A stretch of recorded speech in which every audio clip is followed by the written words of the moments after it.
Amin ya Amin, dia Allah, kan amin. calon dekan. Amin ya Rabbal. Bentar lagi ya, tunggu aja.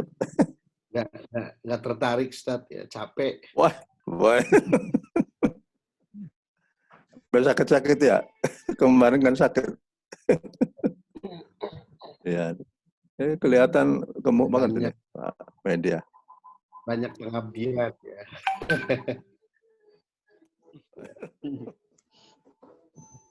Iya, asalnya kalau Kementerian Agama kan itu kan ikhlas beramal. Itu gara-gara ikhlas beramal Iya. itu. Iya. Nah, ini Iya. setelah kerja di rumah itu pekerjaannya jadi siang malam, libur juga Wah, ngurusin mahasiswa, ngurusin surat wah keterangan, betul ini. ngurusin penurunan UKT, ngurusin rapat-rapat lah begitu. Ah ya, luar biasa ini, Masya Allah. Jadi Iya, 24 jam kerjanya itu. jadi unlimited gitu, ya enakan ketika ngantor.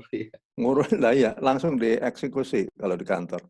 Kalau di Iya, sini pakai, ya kalau di sini pakai ujian gimana, UASnya gimana, UTS gimana, terus lebih kita capek dan harus. lebih stres, Ustaz ya. Oh iya, kita lebih daripada SKS di kelas. Iya, Ya, iya. kelas 60 menit, 45 menit sudah selesai. Ini kadang-kala melebihi daripada itu. Kadang-kala sampai ya 1 jam lebih lah. Dan bagi dosen yang tidak punya internet itu kan harus mengeluarkan biaya untuk internet. Oh iya, betul. Itu nggak apa namanya itu, nggak kebayang sebelumnya itu. Iya. Begitu juga anak-anak yang dari jauh, yang internetnya anunya susah, itu ya susah juga untuk kita hubungan. Banyak yang punya alasan begitu. Wah, kita di Iya. daerah, Pak. Di daerah ini jaringannya kurang bagus. Iya. Nah, Kalau Walid, sudah banyak begitu, yang ya. nah banyak yang mengeluh Ya, seperti iya. itu, Walid. Ya begitu ya. Ya. Tapi ya al-darurat tutubihul mahdhurat, al-rukhsah tajib at-taysir, al-masyaqqat tajib at-taysir. Kaidah itu malah yudraku kulluhu la yudraku kulluhu. Ya banyaklah kaidah-kaidah begitu. Yang penting Sekarang kaidah itu dipakai. ya malah yudraku kulluhu. Al-masyaqqat tajib at-taysir. Banyak lagi ya jalan-jalan. Baik ya, silakan kalau Iya, mulai aja lah. dianggap sudah. Oke. Ya, baik. Bismillahirrahmanirrahim. Assalamualaikum warahmatullahi taala wabarakatuh. Waalaikumsalam. Waalaikumsalam warahmatullahi wabarakatuh. Operator Pak Dema Usuluddin, tolong di-mute kecuali Pak Media dan Buya Walid Hasin. Alhamdulillah, auzubillah, bismillah, alhamdulillah, wa syukur min abdillah, wa billah, bi syafa'atir rasulillah, wa bi Muhammad ibn Abdillah, wa ala alihi wa sahbihi wa man walah. Yang sama-sama kita hormati, Bapak Walid Ahsin Sakho Muhammad, mudah-mudahan beliau sehat afiat dan murah rezekinya, amin ya rabbal alamin.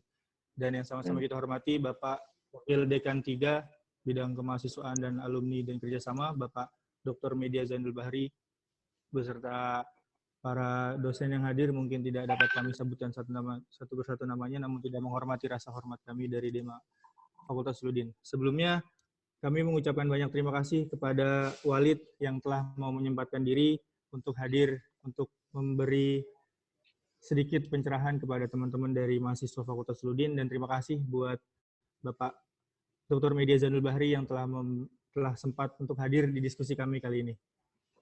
Alhamdulillah, yang kesempatan pada sore hari ini kita bisa berkumpul dalam keadaan afiat. Mudah-mudahan kita terus keadaan sehat afiat dan tidak terkena penyakit corona ini. Amin. Amin. Dan mudah-mudahan kita dalam lindungan Rahman dan Rahimnya Allah Subhanahu wa taala. Salawat dan salam tercurahkan kepada Nabi Muhammad SAW beserta para pengikutnya dan para keluarganya, para sahabat-sahabatnya. Semoga kita mendapatkan syafaatnya di yaumil akhir nanti. Amin ya rabbal alamin. Amin. Lanjut saja, mungkin pertama kita dengarkan dulu sambutan dari Wakil Dekan Bidang 3, Alumni Kerjasama dan Kemahasiswaan Bapak Dr. Media Zainul Bahri. Pada beliau kami persilakan. Ya, bismillahirrahmanirrahim. Assalamualaikum warahmatullahi wabarakatuh. Waalaikumsalam. Alhamdulillahirabbil alamin. Salatu wassalamu ala asyrafil anbiya'i wal mursalin sayyidina Muhammadin wa ala alihi wa sahbihi ajmain. Amma ba'du. Alhamdulillah, pertama-tama kita bersyukur kepada Allah bahwa pada sore ini kita bisa melaksanakan salah satu kegiatan mahasiswa, yaitu Khatmul Quran dengan refleksi Nuzulul Quran. Tentu saja pertama-tama yang saya hormati guru saya, Ustadz Ahsin Sakho Muhammad. Saya kira tidak perlu pakai embel-embel gelar, juga beliau gelarnya sudah banyak, sudah melebihi gelarnya.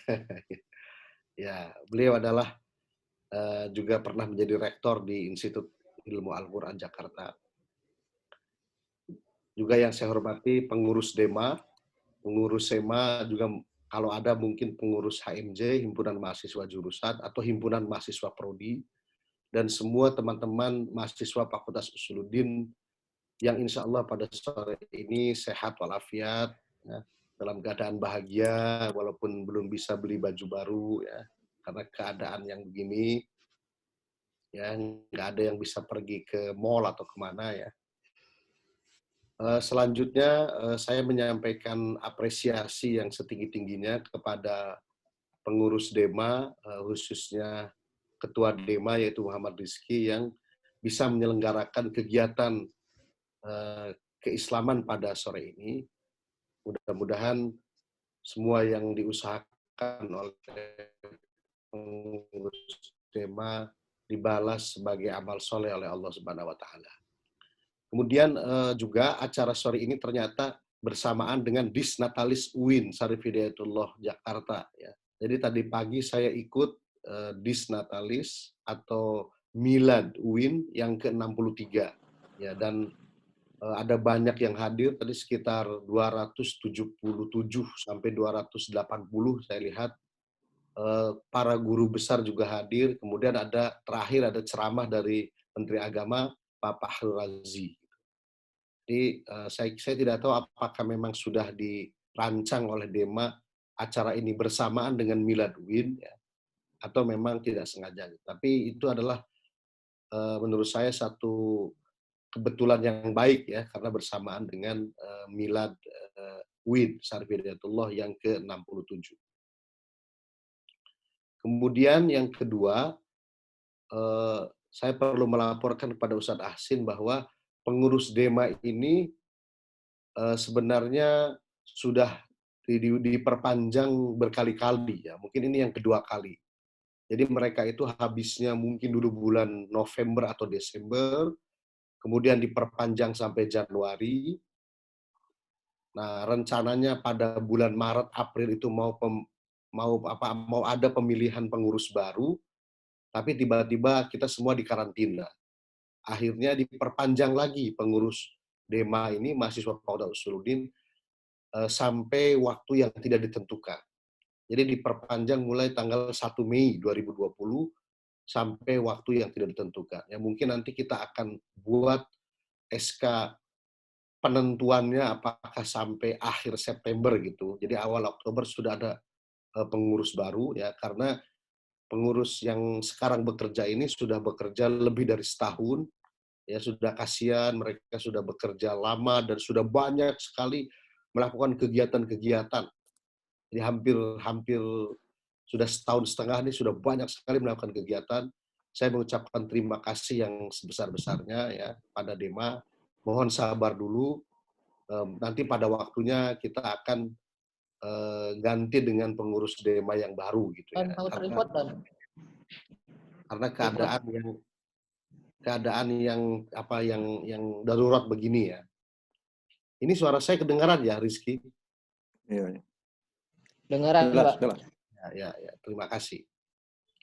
Jadi itu saya kira yang penting bahwa pengurus DEMA ini sudah berusaha keras, apalagi Ustadz Ahsin pada bulan Maret itu kami dengan pengurus DEMA itu berkoordinasi mengidentifikasi mahasiswa yang kekurangan pangan, kekurangan makanan minuman. Jadi kami mengumpulkan dana dari dosen Fakultas Usuluddin, pada waktu itu terkumpul 20 juta. Ya, alhamdulillah tuh. Dari dana dari dosen Fakultas Usuluddin itu 20 juta, dan itu kemudian habis selama hampir 2 minggu untuk setiap hari membeli logistik konsumsi buat mahasiswa yang terjebak di Ciputat, yang tidak bisa pulang, dan juga mungkin kekurangan uang, tidak dapat kiriman dari orang tuanya gitu. Nah, ini juga saya menyampaikan apresiasi yang setinggi-tingginya kepada kerja semua pengurus Dewan Mahasiswa Fakultas Usuluddin. Dan yang terakhir, tentu saja saya mengucapkan terima kasih yang sebesar-besarnya kepada guru kita, Ustadz Ahsin Sakho Muhammad, yang pada sore ini bersedia untuk memberi siraman rohani atau kuliah umum tentang Al-Quran. Ini kepada teman-teman pengurus DEMA perlu saya kasih tahu ya, Ustadz Ahsin ini dulu adalah guru saya di pesantren. Beliau mengajar saya waktu saya kelas 3 aliyah tahun 93. Beliau ngajar saya itu 2 mata pelajaran, yaitu Tarikh Tasyri, yang kitabnya itu kuning Ustadz ya, sama satu lagi Ushul Fiqih, yang kitabnya itu Al-Bayan. Al-Bayan ya. Ya, Al-Bayan dengan Tarikh Tasyri. Bayangkan itu hampir 30 tahun yang lalu. Iya.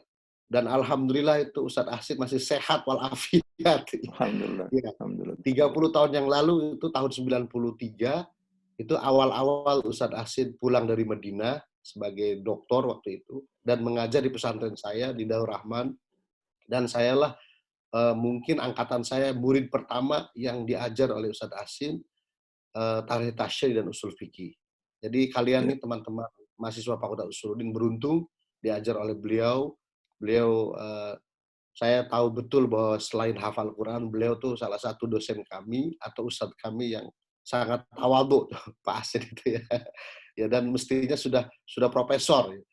Saya tidak tahu apa yang bisa saya bantu Ustadz Ahsin untuk mengurus Profesor Ustadz Ahsin ini. Ya. Ya. Jadi saya kira itu jadi saya mengucapkan sekali lagi terima kasih yang besar-besarnya kepada Ustadz Ahsin Sakho Muhammad. Demikian sambutan singkat dari saya ya. Mudah-mudahan acara kita bermanfaat, mendapat ridho dari Allah Subhanahu wa taala. Wallahul muwaffiq ila aqwamit thoriq. Assalamualaikum warahmatullahi wabarakatuh. Waalaikumsalam.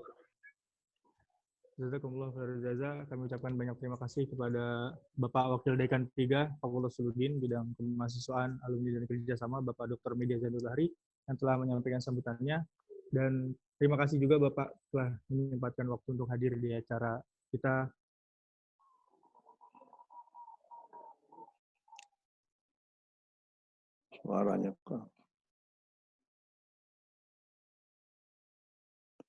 Suaranya hilang.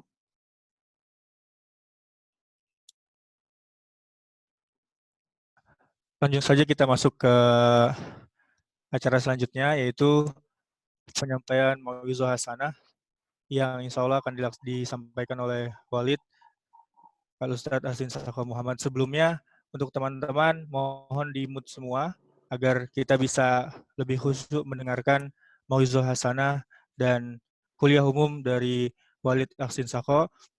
Dan semua bagi nanti yang ingin bertanya, nanti kita akan buka sesinya. Nanti sekali lagi untuk semuanya tolong di-mute agar kita bisa sama-sama mendengarkan secara khusyuk kuliah umum dari Walid Ahsin Sakho Muhammad. Kepada Walid, kami persilahkan. Ya. Assalamualaikum warahmatullahi wabarakatuh. Alhamdulillah, salatu wassalamu ala Rasulillah, Sayyidina Muhammad bin Abdullah, wa ala alihi wa sahbihi wa man tabi'a hudahu wa wala amma ba'd. Kepada Ustaz Media, itu salah satu murid saya yang saya banggakan juga itu. Karena tahu-tahu saya menjumpai beliau sudah doktor, dan insya Allah sebentar lagi menduduki jabatan-jabatan yang penting di UIN ini. Ada teman-teman dari DEMA, ini satu acara yang bagus sekali, karena sebenarnya Usuluddin itu adalah jantung daripada UIN itu. Karena berdirinya UIN adalah dalam rangka untuk mengembangkan ajaran-ajaran yang ada di dalam Al-Quran ataupun hadis. Dan semestinya juga Usuluddin itu selalu tampil dalam berbagai macam kesempatan untuk memberikan andil jawaban terhadap persoalan-persoalan yang timbul di masyarakat. Karena bukankah Allah berfirman, "Wanazzalna 'alaikal kitaba tibyanan likulli syai' wa hudan wa rahmatan wa busyra lil muslimin." Kami telah turunkan kepadamu kitab suci ini, Al-Quran, tibyanan likulli syai'. Menjelaskan segala sesuatu. Jadi tidak disebutkan, tapi ini adalah merupakan perkataan Allah Subhanahu wa taala. Pada ayat yang lain Allah berfirman, "Farradna fil kitab min syai'." Kami tidak tinggalkan apapun ya dari kitab suci ini. Walaupun ada dua pendapat bahwa Alkitab di sini adalah mahfuz, apakah Alkitab ini juga merupakan Al-Quran Al-Karim. Teman-teman sekalian, sebagaimana kita ketahui bersama bahwa kita barusan saja ataupun kita telah semua ya mendapatkan cobaan yang luar biasa yang belum pernah kita jumpai sebelumnya. Kalau pada masa-masa yang lalu ada namanya flu burung, ada TBC, ada flu babi, ada SARS, tapi itu tidak sampai merata ke seluruh dunia itu. Hanya lokal itu aja. Dan tidak bersifat masif, massal yang akhirnya bisa mempengaruhi berbagai macam sisi kehidupan. Kehidupan politik, kehidupan ekonomi, budaya, pengetahuan dan lain sebagainya. Tapi pada kali ini adanya COVID-19, virus corona ini betul-betul satu hantaman yang melanda umat manusia secara keseluruhan. Bagaimana tidak katakan bahwa ini adalah merupakan al-musibah al-ammah, al-alamiyah. Karena yang terkena itu adalah lebih dari 200 negara.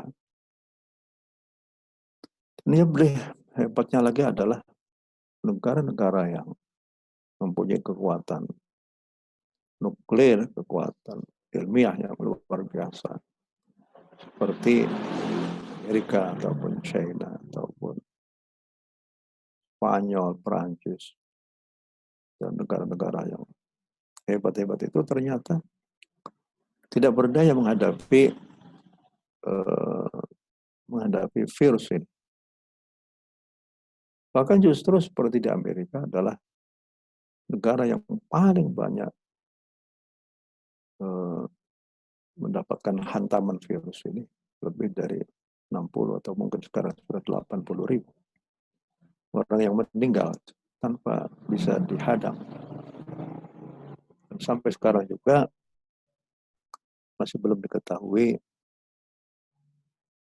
vaksin untuk menghadapi virus ini. Nah, masalahnya apakah vaksin itu berasal dari si fulan, dari negara ini.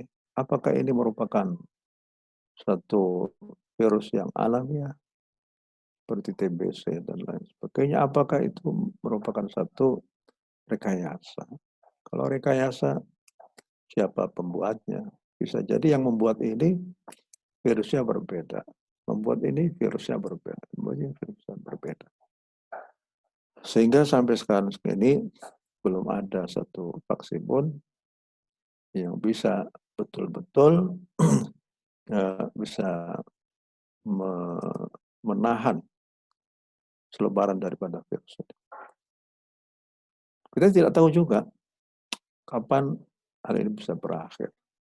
Kalau misalnya wabak yang dahulu pernah ada pada masa sahabat Umar bin Khattab, Ta'un Amwas, itu ada hari-hari terakhirnya itu. Tapi virus sekarang ini bisa jadi ada gelombang yang kedua yang jauh lebih dahsyat lagi. Seperti kalau katanya dahulu di Italia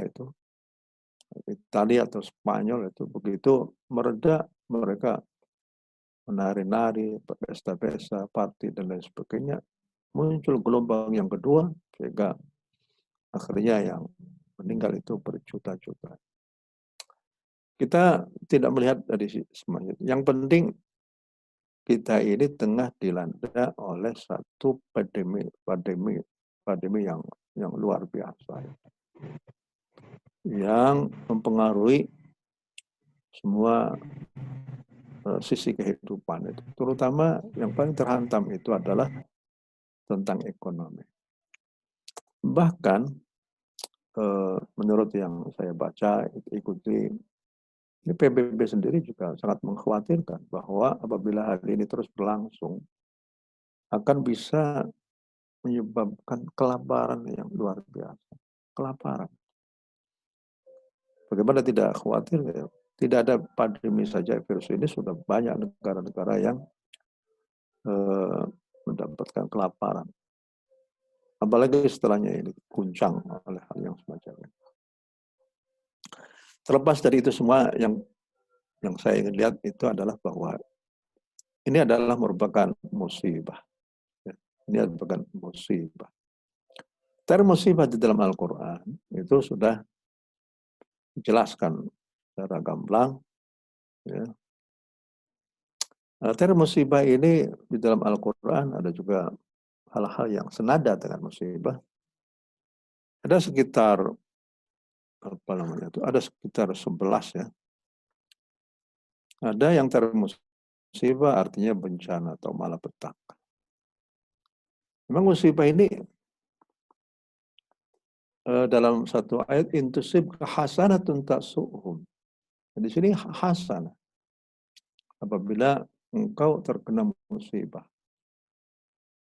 Terkena musibah berupa kebaikan. Maka keadaan itu akan menyebabkan orang-orang munafikin, orang musyrikin itu merasa mereka mereka itu tidak enak lah apabila melihat Nabi Muhammad dan para sahabatnya itu mendapatkan kebaikan. Jadi musibah pada asarnya itu adalah lontaran yang mengenai seseorang. Kadang-kala lontarannya itu sesuatu yang baik, kadang-kala lontarannya sesuatu yang tidak baik. Termasuk juga bala. Bala itu jelas di dalam Al-Quran, sesuatu bisa menjadi nikmat, bisa jadi merupakan musibah juga, bala. Contohnya, wala belukum bisyarri wal khairi fitnah. Kami coba kamu sekalian dengan kebaikan dan keburukan dalam rangka untuk memberikan ujian bagi kamu sekalian. Pada ayat yang lain Allah berfirman, wa fi dzalikum bala'um mir rabbikum 'adzim. Dan di sini bala'un itu musibah apa malapetaka atau merupakan nikmat. Dalam ayat wa idzajainakum. Ya, baik. Saya banyak mengutip ayat Al-Qur'an karena ini kita bersama dengan mahasiswa Sulutin IAT ya. Jadi kita mencoba untuk menggunakan ayat suci Al-Quran. Kalau kita lihat wa idzajainakum min ali fir'auna yasumunakum. Wa idzajainakum ketika kami menyelamatkan kamu sekalian. Kalau dilihat dari konteks ini, maka balaun itu adalah kenikmatan yang luar biasa. Tapi kalau seandainya kita lihat yasumunakum su'al azabi yudzabihuna abnaakum wa yastahyuna nisa'akum, di mana orang Fir'aun dan bala tentaranya itu membunuh, menyembelih anak-anak lelaki dari bangsa Israel. Kalau dilihat yang itunya, maka balaun itu adalah merupakan musibah yang luar biasa. Allah memberikan penjelasan, wa nabluukum bisyarri wal khairi fitnah. Kami coba kamu sekalian dengan kebaikan berupa kenikmatan ataupun juga merupakan satu kebaikan, itu merupakan cobaan. Kita dapat kejelekan, cobaan. Dan kebaikan juga cobaan juga itu. Dan ini dirasakan sendiri oleh Nabiullah Sulaiman alaihissalatu wassalam ketika ada seorang waqala alladhi 'indahu 'ilmun minal kitab ana atika bihi qabla an yardadda ilayka tarfuk. Ada seorang yang mampu bisa menghadirkan istana Ratu Balqis di depan Raja Sulaiman, Nabi Sulaiman dalam sekejap mata. Pada waktu singgasannya Ratu Balqis itu sudah berhadapan di depan, Allah berfirman, "Falamma ra'ahu mustaqirran 'indahu qala hadza min fadli rabbi liyabluwani ashkuru am akfur." Ketika singgasannya Ratu Balqis itu sudah berada di depan Raja Sulaiman, Raja Sulaiman sangat cerdas sekali. Wah, jangan-jangan ini adalah merupakan cobaan. Tapi pertama diakui dulu, hadza min fadli rabbi, itu bukan karena kehebatan saya, bukan apa. Bagus sekali. Inilah anugerah dari Tuhan. Tapi juga liyabluwani ashkur am akfur.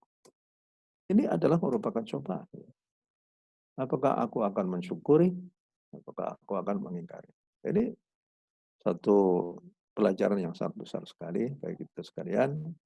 Apapun yang kita dapatkan berupa kenikmatan dari Allah ataupun juga cobaan-cobaan yang tidak mengenakan, itu semuanya adalah merupakan ibtila ataupun cobaan dari Allah Subhanahu wa taala. Karena memang di dunia itu tidak ada tempat abadi, tidak ada kenikmatan abadi, tidak ada juga kesengsaraan abadi.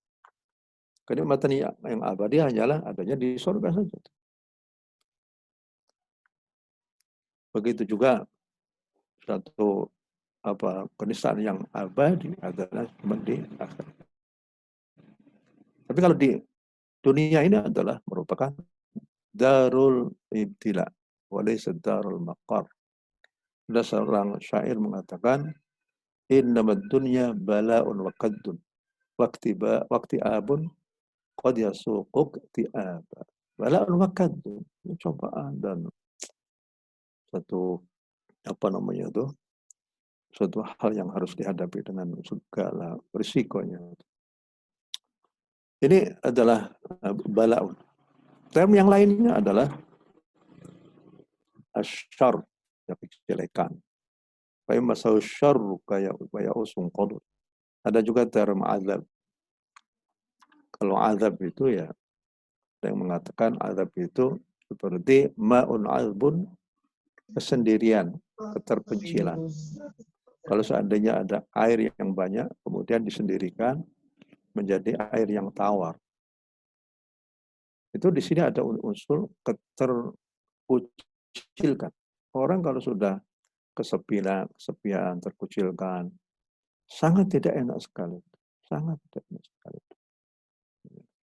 Orang tua kalau sudah anak-anaknya sudah berhamburan ke sana kemari, dia merasa kesepian, itu adalah merupakan satu siksaan tersendiri. Walaupun ada istana, tapi kalau seandainya dia sendiri, azab. Ada juga term sayyi'at, jelek, buruk, dan sebagainya. Ada lagi rijzan minas sama, rijzan itu siksaan ataupun azab. Ada juga nakalan, lima baina, balasan, pelajaran ataupun siksaan. Ada bala'un, ibtila'un. Ada al-ba'sa wal dharra, al-ba's. Ada al-wabal juga. Berat, siksaan yang menimpa merupakan beban yang berat untuk dipikul. Ada lagi fitnah. Fitnah itu ya satu cobaan juga. Seperti orang mendekatkan api dalam logam. Nanti kalau seandainya logam itu mencair akan ketahuan mana itu logam yang mulia dan mana itu logam yang tidak mulia. Jadi Allah Subhanahu wa taala dalam Al-Qur'an menggunakan berbagai macam atribut ataupun uslub ataupun istilah-istilah dari satu yang tidak mengenakan pada seseorang. Ada 11 istilah tadi yang tadi saya katakan tadi. Dan ini adalah merupakan salah satu kepiawaian Al-Quran di dalam meramu istilah-istilah di dalam bahasa Arab. Dan setiap istilah pasti mempunyai makna tersendiri.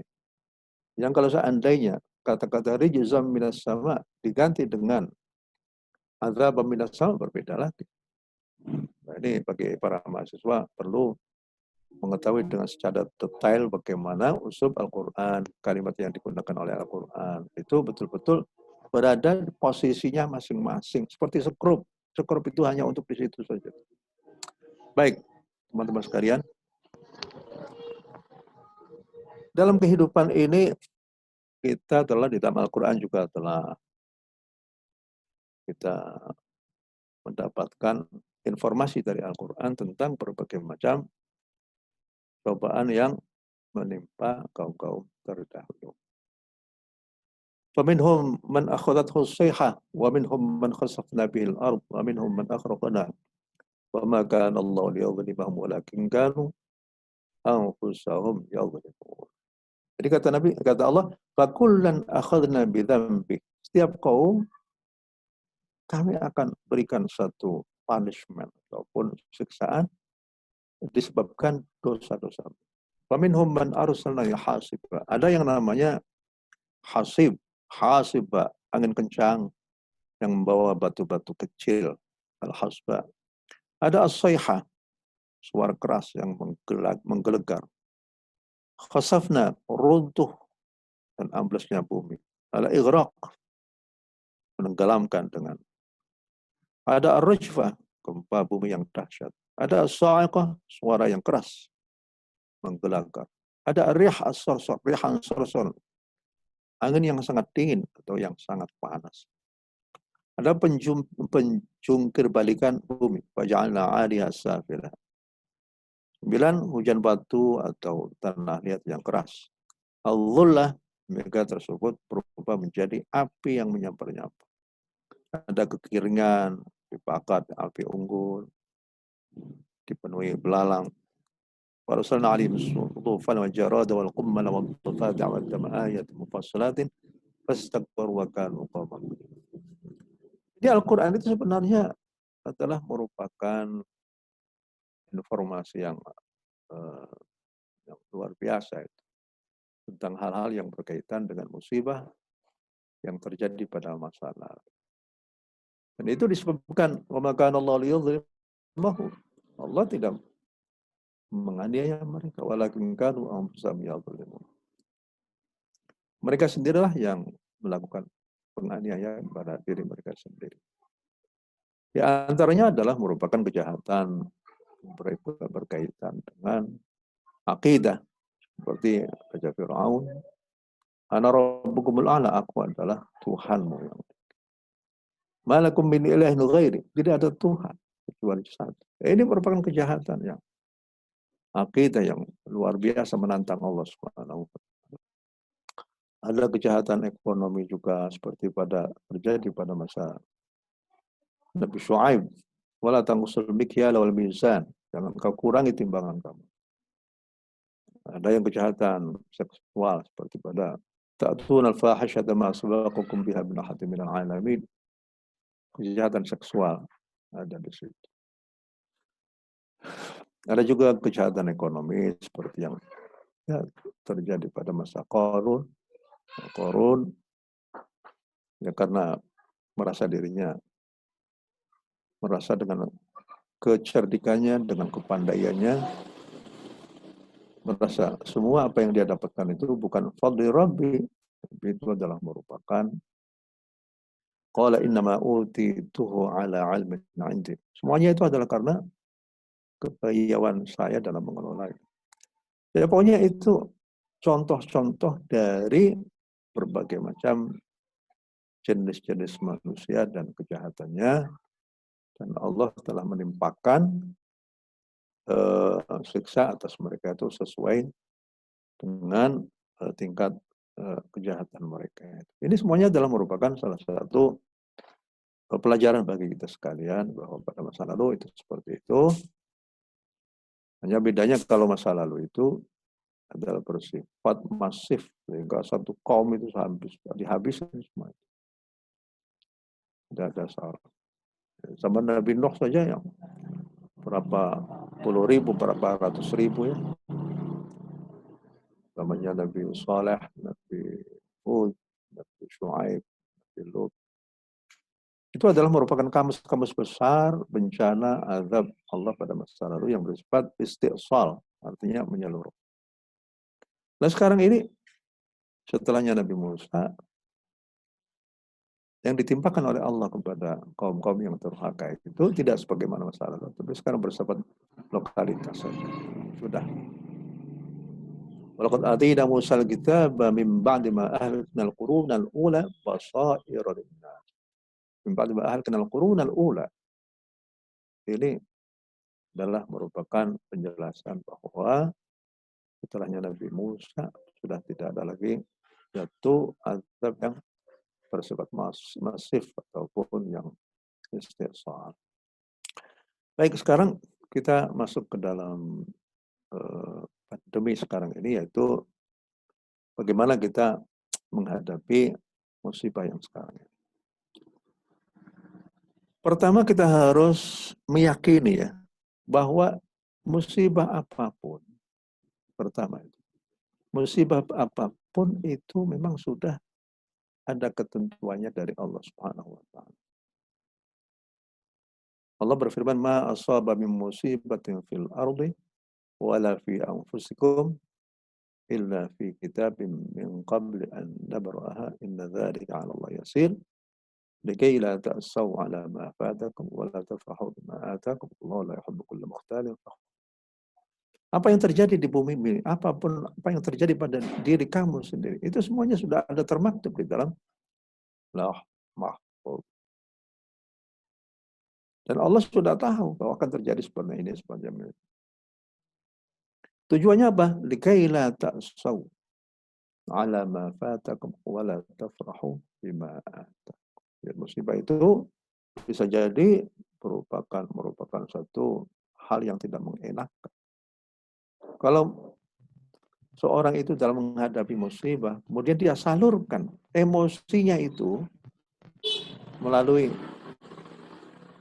akidah yang semacam ini bahwa semuanya itu sudah ditakdirkan oleh Allah Subhanahu wa taala. Sudah ada. Jadi penyaluran emosi itu enak sekali. Yang menyebabkan orang sudah tidak kehilangan kehilangan harapan ya. Orang-orang pada waktu terjadi pandemi corona di China, itu banyak orang tertarik kepada Muslim Uighur. Hebat banget sih orang. Katanya kalau Muslim Uighur tidak terkena itu apa itu. Tapi banyak juga orang-orang di sana, ada satu kabilah betul ya, tertarik untuk masuk Islam karena dianggapnya bahwa Islam itu sangat menarik karena apapun yang terjadi pada seseorang, ada untuk bisa menyalurkan emosinya itu. Kalau seandainya ini sudah takdir Allah, sudah enak kan. Bayangkan apabila orang tidak mempunyai satu keimanan, akidah yang semacam itu, dia akhirnya nggak bisa kepada siapa dia itu akan mengeluhkan apa yang terjadi pada dirinya sendiri. Kalau dengan dikeluhkan, ya Allah, inni ashku bathi wa huzni ila Allah. Bagaimana apa yang Dikatakan oleh Nabi Ayub, Nabi Yaqub, innama ashku bathi wa huzni ila Allah. Aku hanya mengadu kepada Allah Subhanahu wa taala. Sudah enak itu kata. Wa fawwidu amri ila Allah, aku pasrahkan urusanku kepada Allah Subhanahu wa taala. Enak sekali. Ini yang pertama. Yang kedua, Allah berfirman, "Wa ma asabakum min musibatin fa bima kasabat aydikum wa ya'fu 'an katsir." Apapun yang terjadi kepada kamu sekalian, maka itu adalah fa bima kasabat aydikum, ya, tidak lain karena apa yang dilakukan oleh dirimu sendiri. Jadi ini apapun musibah itu adalah karena keteledoran atau kesalahan dari diri kamu sendiri. Hanya saja terhadap musibah yang sampai kepada musibah yang menimpa seseorang karena keteledoran, kesalahan, dosa mereka itu, tidak semua kesalahan itu Allah ngasih punishment ataupun azab ataupun takzir ataupun apa. Sebab kalau setiap dosa yang dilakukan oleh seseorang itu Allah ngasih punishment ataupun azab ataupun balasan, maka bisa-bisa semua orang di dunia itu akhirnya habis itu. Allah berfirman, walau yu'akhidullahu an-nasa bima kasabu ma taraka 'ala dhahriha min dabbatin walakin yu'akhiruhum ila ajalin musamma. Kalau seandainya Allah itu setiap kali ada dosa langsung diberikan sanksinya, maka sudah tidak ada lagi.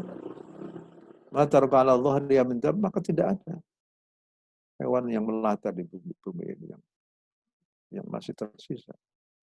Walakin yu'akhiruhum ila ajalin musamma, tetapi Allah mengakhirkan menimpakan musibah itu pada masa-masa yang lain saja. Jadi karena rahman dan rahimnya Allah tidak menimpakan setiap dosa langsung diberikan sanksinya, tidak. Wa ya'fu 'an katsir, artinya Allah ya sudah membiarkan saja yang lain. Teman-teman sekalian, yang penting itu adalah dalam rangka menghadapi musibah itu adalah sikap kita itu menghadapi musibah itu. Sikap kita menghadapi musibah itu seperti apa? Ini yang perlu dilakukan.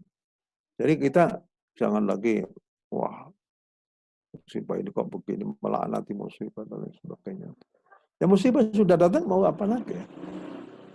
Musibah kalau sudah datang, mau apa lagi? Nah, disinilah letak ujian kita di dalam menghadapi musibah itu. Jadi sikap kita menghadapi musibah itu bagaimana? Kalau saya menghadapi musibah dengan sabar, tawakal, maka itulah yang diharapkan. Di sini karena kita Dema Suluddin, ada tafsir. Nah, tafsir itu kan ada tafsir bil ma'thur, ada tafsir bil ma'qul. Ada nakli dan akli. Nah, dalam menghadapi materi semacam ini, kita hadapi saja dengan tafsir nakli atau tafsir akli. Apa maksudnya tafsir dengan pendekatan nakli? Kalau pendekatan nakli seperti apa yang tadi saya kemukakan beberapa ayat suci Al-Quran, pendekatan ataupun hadis Nabawi Syarif, atau pendekatan yang bersifat akli. Akli itu adalah bagaimana upaya manusia di dalam menghadapi pandemi. Nah, contohnya seperti adanya OPD, adanya social physical distancing ataupun penjarakan. Perlu misalnya mengkonsumsi vitamin E, vitamin apa gitu ya. Kemudian di lockdown ataupun cuci tangan ataupun ya di stay at home. Itu adalah merupakan salah satu upaya akli. Pendekatan akli itu harus kita lakukan juga. Kita jangan sampai ya kita hanya mengatakan sudah. Ya kalau waktunya kena ya kena, kalau tapi kita itu bagus ya. Kita perlu mencontoh ya apa yang dilakukan oleh sahabat Umar bin Khattab. Jadi ada pendekatan nakli dan pendekatan akli. Sahabat Umar bin Khattab pada waktu mau masuk ke Syam, di sana sedang terjangkit ta'un namanya Amwas. Satu daerah namanya Amwas, Syam, di Syria. Itu akhirnya disongsong oleh Abu Ubaidah bin Jarrah, salah seorang sahabat Nabi. Dan memberitahukan bahwa di sana sedang ada terjadi ta'un Amwas yang dahsyat. Yang akhirnya diperkirakan yang meninggal itu sampai 25.000. Di antaranya banyak sahabat yang ada di sana. Akhirnya sahabat Umar bermusyawarah dengan para muhajirin, para ansar. Akhirnya kesepakatannya sudah kita balik lagi saja ke Madinah. Balik saja ke Madinah. Karena khawatir kalau kita sana sama saja seperti membiarkan kita rusak. Padahal di dalam Al-Quran, wala tulqu bi'aidikum ila tahlukah. Janganlah kau jatuhkan dirimu dalam kerusakan. Nah kemudian ada seorang Abdurrahman bin Auf mengatakan, oh iya betul-betul. Itu secaranya diputuskan kita harus kembali lagi ke Madinah. Karena khawatir kita itu terjangkit juga. Kemudian Abdurrahman bin Auf mengatakan, betul, saya dengar sendiri dari Nabi bahwa apabila ada wabah di satu negeri, jangan kau datangi. Dan apabila kamu berada di satu negeri ada wabah, kamu jangan keluar. Akhirnya sahabat Umar merasa ada landasan. Ada landasan nakli, ada landasan yang akli juga. Landasan nakli yang dikemukakan oleh Abdurrahman bin Auf itu, landasan aklinya ya pertimbangan-pertimbangan. Pertimbangan-pertimbangan. Betul dasar di sana dalam rangka kemaslahatan. Tapi kalau seandainya pasukan ini datang ke sana, akhirnya hanya menjadi korban daripada itu. Maka kemaslahatan itu akhirnya berhadapan dengan mafsadah yang uzma. Mafsadah yang akhirnya kembali lagi kepada. Nah, jadi para teman-teman sekalian, pendekatan nakli dan akli itu memang perlu digunakan di dalam menghadapi berbagai macam persoalan. Ada enggak pendekatan naklinya dari Al-Quran ataupun hadis?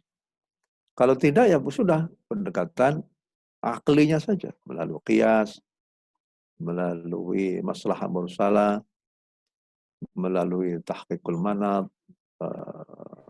ataupun maqasid syariah yang lainnya itu. Misalnya hifdzu ad-din, hifdzul aql, hifdzul nafs, hifdzul mal, hifdzul ard, hifdzul nasr. Menjaga agama, menjaga akal, menjaga harta, menjaga keturunan, menjaga jiwa. Ini adalah merupakan hal yang patut menjadi perhatian kita bersama.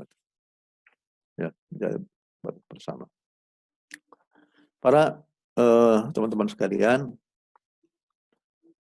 dalam menghadapi yang semacam ini, kita harus memberikan pencerahan. Sebagai mahasiswa, itu perlu ada bahan-bahan untuk bisa memberikan pencerahan kepada masyarakat. Ya. Di antaranya adalah bahwa ya terhadap mereka-mereka kalau seandainya yang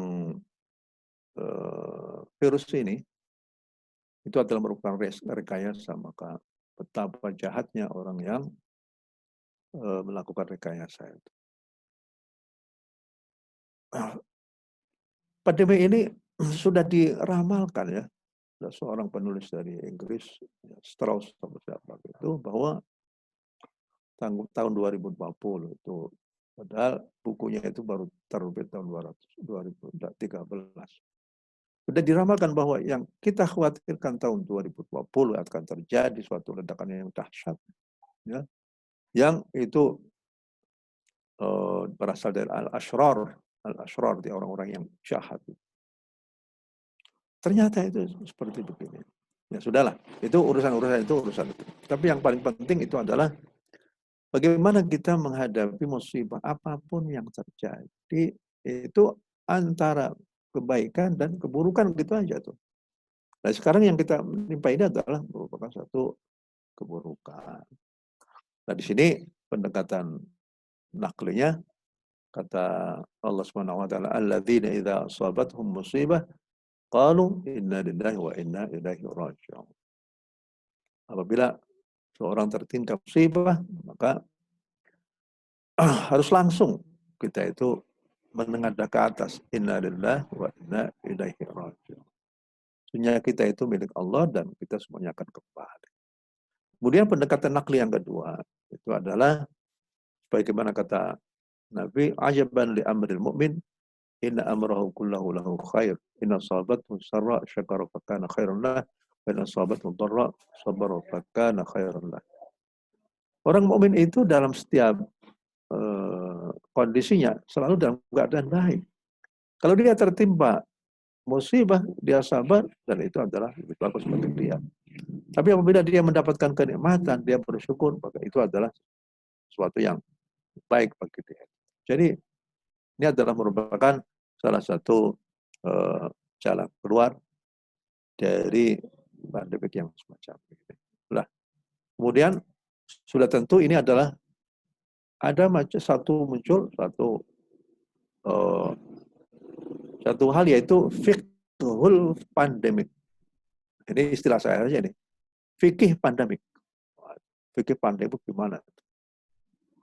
Jadi apa namanya itu? Konsekuensi daripada adanya pandemik ini apa? Yang menyangkut banyak orang yang kelaparan, banyak orang yang kelaparan, banyak orang yang kekurangan dan lain sebagainya, itu perlu ditangani. Bagaimana Al-Quran itu kan begitu, ya. Ya, contohnya pada masa Nabi Yusuf kan begitu, ya. Begitu juga misalnya kata Nabi fil mali haqqun wa zakat. Di dalam harta benda itu bukan saja zakat itu, harus ada yang lain-lain. Kita gelorakan misalnya al-mu'min al-mu'minu lil mu'min kalbunya syaddu ba'duhu ba'du. Bahwa seorang mukmin kepada orang yang mukmin yang lainnya seperti satu bangunan, saling tolong menolong. Nah ini fikih pandemik itu perlu digiatkan lagi dari teman-teman dari tema ini.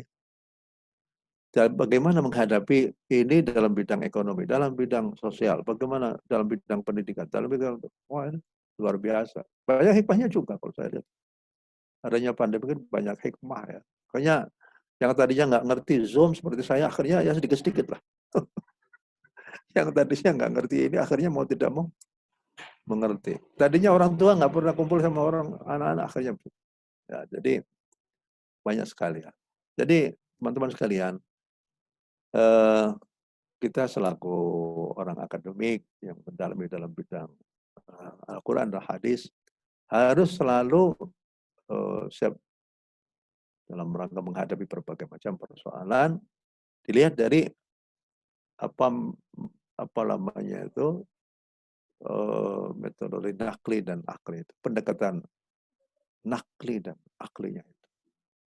Nah, kalau seandainya kita selalu ya setiap kali ada persoalan di masyarakat, apa metode naklinya, apa metode aklinya itu, maka insya Allah ke depan Suluddin akan menjadi satu rujukan masyarakat dalam menghadapi ini yang berkaitan dengan apa namanya itu pendekatan-pendekatan Al-Quran. Baiklah, saya kira waktunya juga ya yang harus saya menyukai ini. Dan saya nggak tahu Rizky, mana Rizky? Halo? Oh ya. Ya, baik. Saya kira itu saja dulu ya. Barangkali nanti ada hal-hal yang bertanya. Ya. Syukron Walid yang telah menyampaikan wawasannya. Untuk selanjutnya kita buka sesi pertanyaan. Pertama kita buka satu termin dulu. Satu termin terdiri dari 3 penanya. Silakan teman-teman yang ingin bertanya bisa diaktifkan mikrofonnya. Atau melalui via kolom chat juga boleh. Ini dari semester berapa ini yang banyak? Macam-macam, Walid. Kayaknya juga ada yang di luar, dari luar Usuluddin juga. Ya. Oh iya, Nah, bagus ya. Ya, jadi seperti ya sekarang itu namanya fikul pandemi ya. Sekarang itu bagaimana taraweh dia, bagaimana sholat Id dalam masa pandemi, boleh ya, macam-macam lah. Bagaimana Jumatan, begitu. Ya, silakan. Ada pertanyaan? Silakan teman-teman, ingin ada yang bertanya? Assalamualaikum. Ya, langsung ditanyakan ke Walid. Siapa ini? Waalaikumsalam, silakan Taki. Taki ya? Assalamualaikum. Taki. Assalamualaikum, Walid. Iya. Izin bertanya soal yang Walid bilang tadi, fikul pandemi. Kan pas di awal-awal pandemi juga MUI sudah langsung mengeluarkan fatwa terkait sholat Jumat dan peribadatan yang mengumpulkan banyak orang di suatu tempat, dalam hal ini masjid. Bagaimana kita menyikapinya, Walid? Apakah dengan adanya fatwa MUI itu MUI bertanggung jawab penuh atas segala hal yang bersangkut paut dengan ibadah, salah satunya sholat Jumat, di mana kalau yang saya lihat di desa-desa atau di tempat saya sekalipun deh, di sini masih sholat Jumat, masih sholat jamaah seperti biasa, dan saya dengar langsung dari ustadznya mengatakan bahwa kalau misalnya ibadah kayak gini nggak bisa diganggu-gugat gitu, harus lanjut terus gitu. Dan itu bagaimana, apakah kita nih sebagai orang yang hanya mengikuti ulama ikut saja gitu kepada fatwa MUI, atau kita ikut ke ustadz yang di kampung kita gitu. Sedangkan kalau misalnya Baik ya, baik ya, saya paham ya. Saya langsung aja ya. Terima kasih. Jadi sebenarnya MUI itu ingin memberikan jawaban pandangan MUI terhadap persoalan ini sesuai dengan apa yang dihimpun dari informasi tentang pandemi ini. Terus dikaitkan dengan kemaslahatan bersama.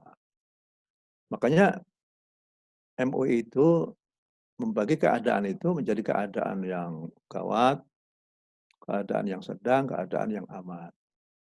Jadi MUI sendiri tidak melarang orang sholat Jumat manakala situasinya itu situasi yang aman. Wajib malah. Jadi itu tidak takmim. Kalau seandainya kalau seandainya situasinya itu situasi yang sudah mengkhawatirkan, ya malah orang yang terkena itu tidak boleh masuk ke masjid. Karena la darara wa la dirara. Ya.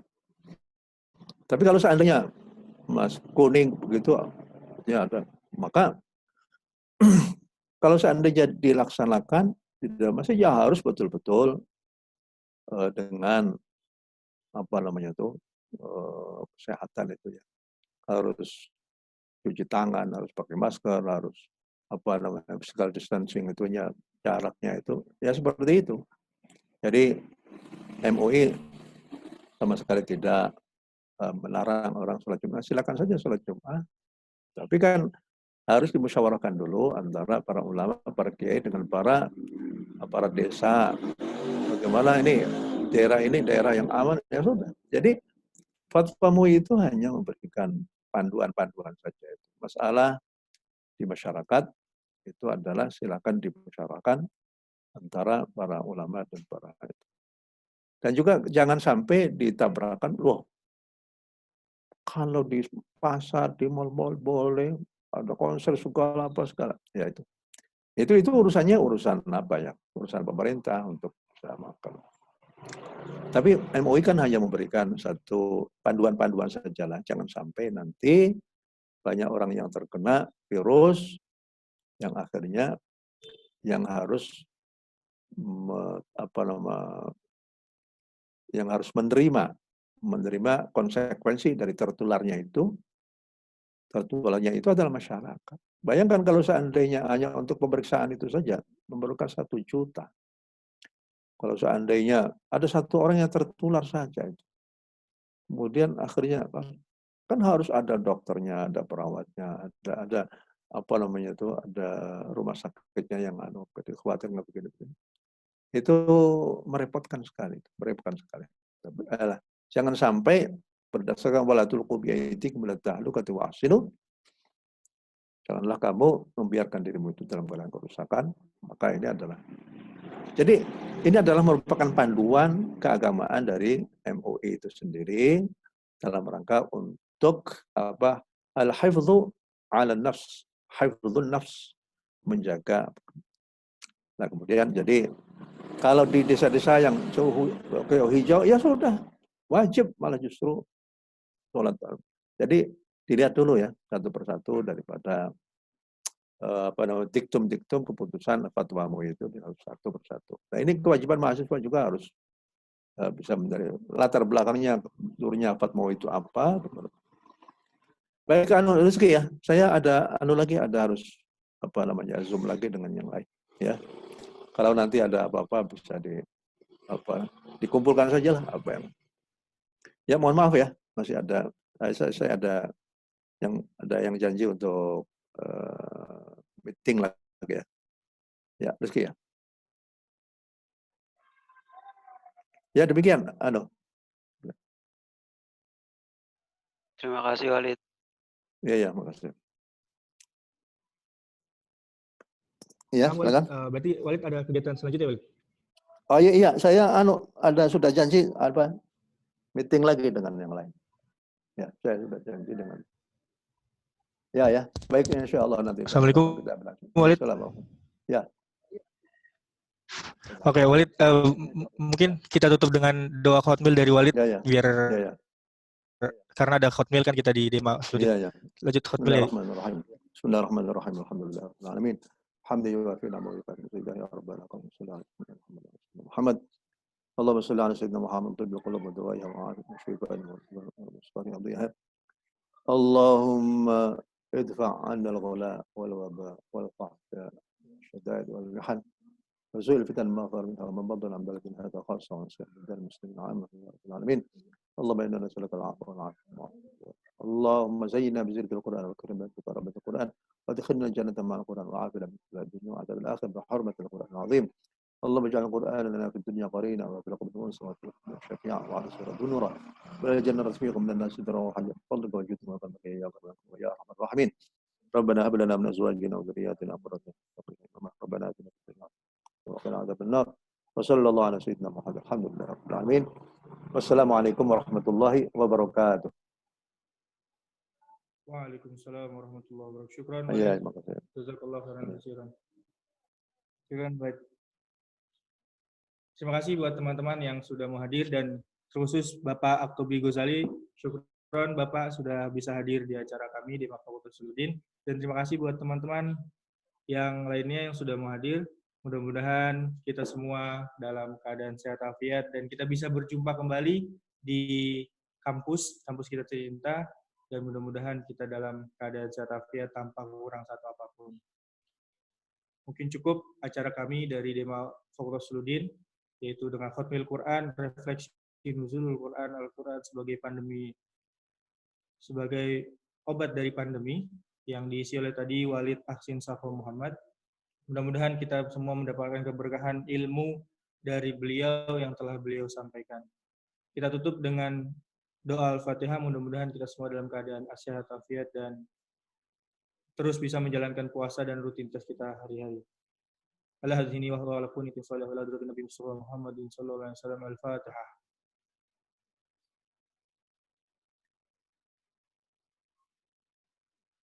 Kurang lebihnya mohon maaf.